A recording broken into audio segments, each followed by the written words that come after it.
Chapter 14. More than any other event in Nuestra Familia's 37-year history, the San Jose indictments would eventually tear NF leadership apart. When the indictments were released in 1992, 21 NF members were charged with plotting and committing 6 murders.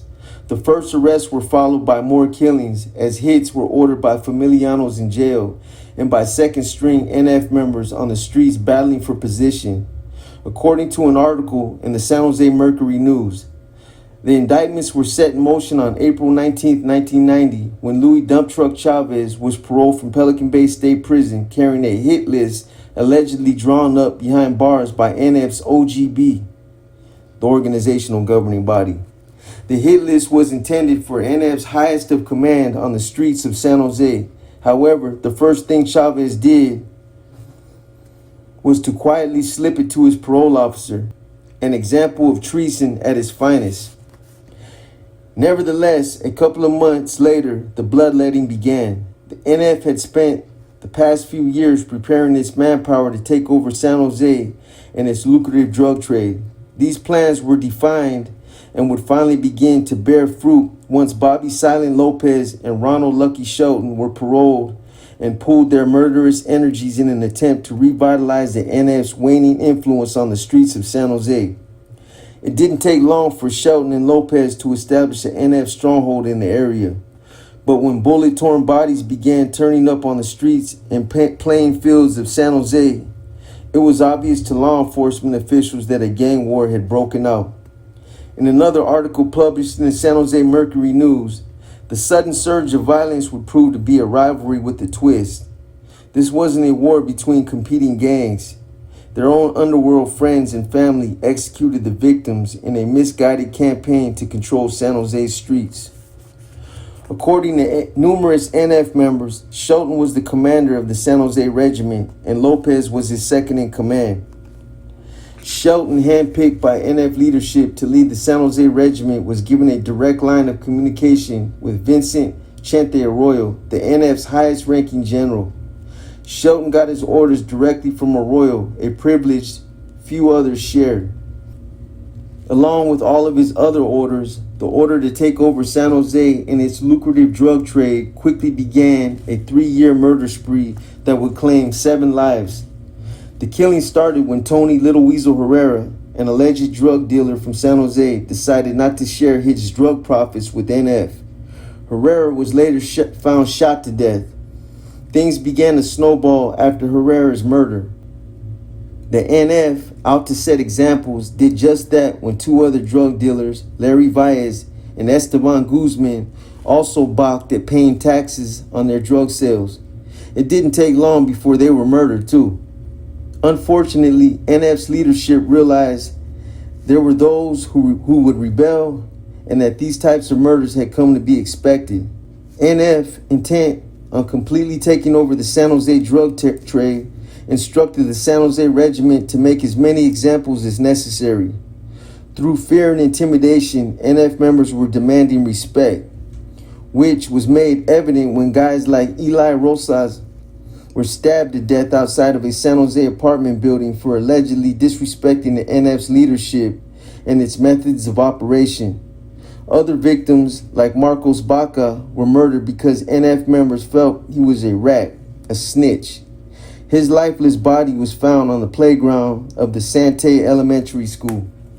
Ray Chocolate Perez, a norteño from San Jose, was allegedly killed to show other gang members what would happen to anyone who made the mistake of breaking the NF's written rules. Perez continued to use heroin when he was told to stop. The 7th victim was Sheila Apodaca, a very good-looking woman who had grown up in the small central town of San Lorenzo and who had moved to San Jose when she hooked up with Bobby Lopez. It was said that Apodaca's family disapproved of the relationship and made numerous attempts to get her to return home. But the next thing her family knew, she was shot dead, execution style, in the back of the head on a San Jose street. She was 21. It was also said that Apodaca was killed on Lopez's orders because she had furiously objected to his womanizing and threatened to reveal NF's activities. The San Jose Mercury News also noted The order to kill her was placed by phone from the fourth floor of the Santa Clara County Jail, where Lopez was being held. Lopez and 3 others were eventually charged with Apodaca's murder. After all the key players were arrested, NF's 3-year murder spree, begun in 1990, resulted in the costliest trials in Santa Clara County history. County officials spent over $10 million prosecuting the case. 8 of the original 21 defendants accepted plea bargains. Another 9 turned state evidence, including Vincent Chente Arroyo, the NF's highest-ranking general, charged with giving the go-ahead to murder Paul Fairfan, a fellow NF member accused of skimming drug profits from the San Jose Regiment. After Fairfan's body was found in Watson Park, NF member Adam Leroy Karras was charged with the murder. This information was brought to light once Ronald Lucky Shelton decided to turn state's evidence, becoming a key witness for the state and implicating Arroyo, who would eventually follow Shelton's lead. Arroyo and Shelton avoided the death penalty by pleading guilty to murder and agreeing to testify against their former soldiers. Arroyo was sentenced to 20 years to life, and Shelton received 25 years to life for each of the 4 murders he confessed to. Another key witness to turn state evidence was Cripple Jerry Salazar, an NR member from San Jose who had admitted to setting up Sheila Apodaca and killing Ray Chocolate Perez. In exchange for his testimony, Salazar also avoided the death penalty, but he was still sentenced to 25 years to life. With these types of witnesses, the criminal trials pending against the 4 remaining defendants, Bobby Silent Lopez, James Huevo Trijique, Herminio Spanky Serna, and Eddie Pájaro Vargas, provided an intimate insider's view into a shadowy American subculture where brotherhood and betrayal were destined to clash. According to mountains of court files and NF members turned informants, the San Jose Mercury News went on to report, the much vaunted family at the heart of the NF was profoundly dysfunctional, a soap opera tangle of duplicity, adultery, drugs, and betrayal. Behind the rhetoric of racial pride lurked the constant threat of sudden death, and not from the hands of a stranger. The year-long trial of the 4 remaining defendants concluded with murder convictions that threatened to send Lopez, Serna, and Trijique to death row. Vargas was facing life in prison. The 4 defendants were also convicted of conspiracy to commit murder, robbery, extortion, and witness intimidation as follows. Defendant Bobby Lopez, reputed to be the second in command of the NF San Jose Regiment, was convicted of 3 counts of first-degree murder, 1 attempted murder, robbery, arson, and attempted extortion. Special circumstances of lying in wait and killing a witness made 2 of the killing's death penalty offenses. Defendant Herminio Spanky Serna, a well-respected, feared, and longtime NF member from East San Jose, was found guilty of 3 murders, with special circumstances for killing Apodaca and committing multiple murders.